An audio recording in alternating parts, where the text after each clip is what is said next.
falado de alfabetização, formação de professores, projetos, planejamento, currículo escolar, temas que têm a ver com o ensino e a aprendizagem dos meninos e meninas que frequentam a escola e também com a formação dos profissionais que nela trabalham. Mas hoje eu vou falar de nós, pessoas que vivemos nesse tempo obscuro que se constituiu há mais de um ano, que é a pandemia, nos anos 20 do século 21, e que a gente imaginava que fosse ter pouco tempo, mas que foi se ampliando e que hoje já passa de um ano e as coisas têm piorado cada vez mais.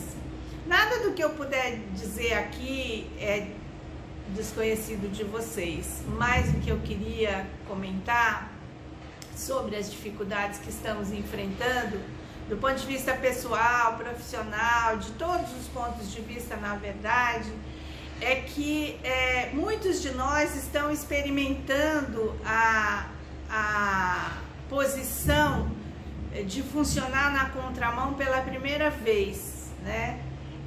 Muitas pessoas se sentem, às vezes, numa condição tão atípica que pensam, será que eu sou um ET? Né? Será que sou só eu? Por quê? Porque vivem em instituições em que as pessoas pensam diferente, numa outra linha que predomina, ou tem familiares que têm formas de pensar típicas em relação àquilo que a própria pessoa pensa, né? Ou porque, enfim, a mídia e tudo às vezes parece funcionar numa linha que vai em outra direção que não aquela que estamos pensando.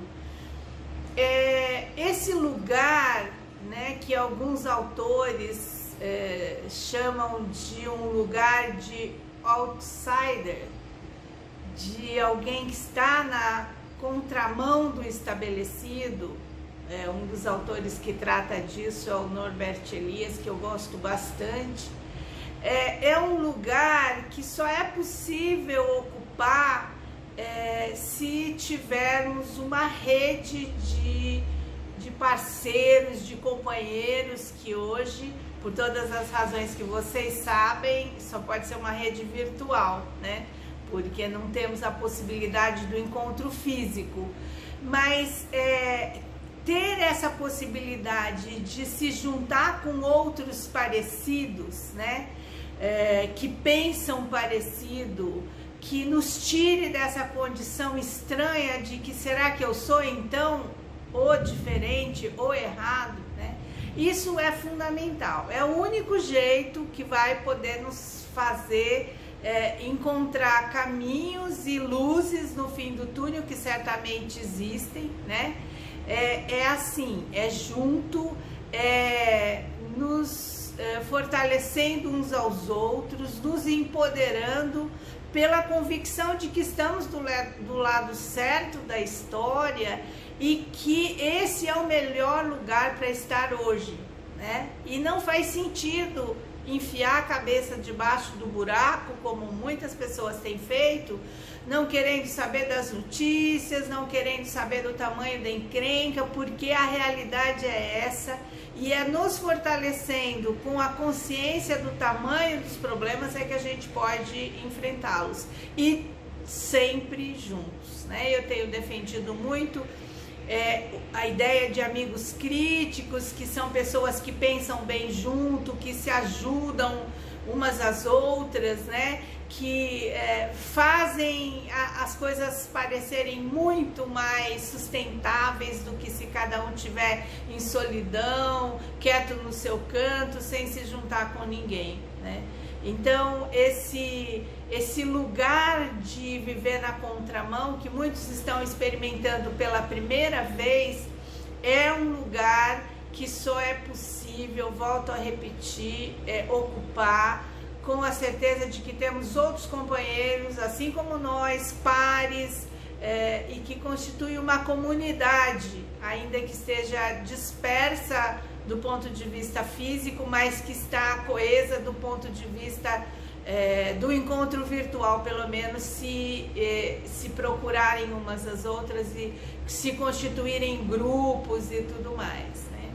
Então era isso que eu tinha para dizer hoje. Me deu um grande desejo de compartilhar minhas convicções, que não são novas, né? Eu vivo me repetindo de que só o coletivo, só o estar junto, só o sentido de grupo pode nos ajudar.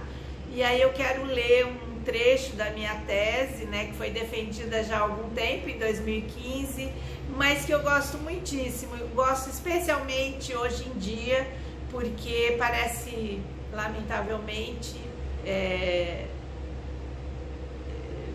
mais atual do que nunca, tá bem?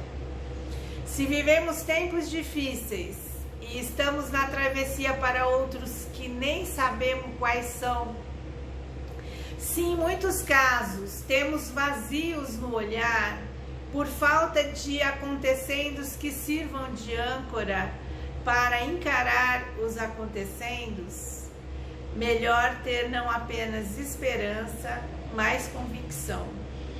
E que convicção há de nos servir? A de que, em tempos de ainda não, entre o tudo e o nada, podemos inventar inéditos em nossa vida pessoal e na vida social que compartilhamos com sujeitos assim como nós, semelhantes, diferentes, singulares, para que não nos reduzam as cabeças, para que não nos misturemos com a água do aquário, para que estejamos cada vez mais encarnados em nossa condição de sujeitos, muito embora não saibamos direito o que significa essa condição, para que possamos produzir luzes ao escrever com a pena mergulhada nas trevas, para que não venhamos a entregar-nos à depressão ou ao vício de antidepressivos e outras drogas, para que não caiamos na tentação de nos ajoelhar para o mercado e rezar seus mandamentos, para que não estejamos cegos diante dos sinais da história incontrolável quando ela nos exigir perspicácia e militância, havemos de contar uns com os outros. Ninguém solta a mão de ninguém. É só juntos, de mãos unidas, na mesma direção, que nós encontraremos as luzes que certamente existem, porque na história da humanidade sempre existiram, no fim desse túnel escuro onde hoje estamos. Ninguém solta a mão de ninguém.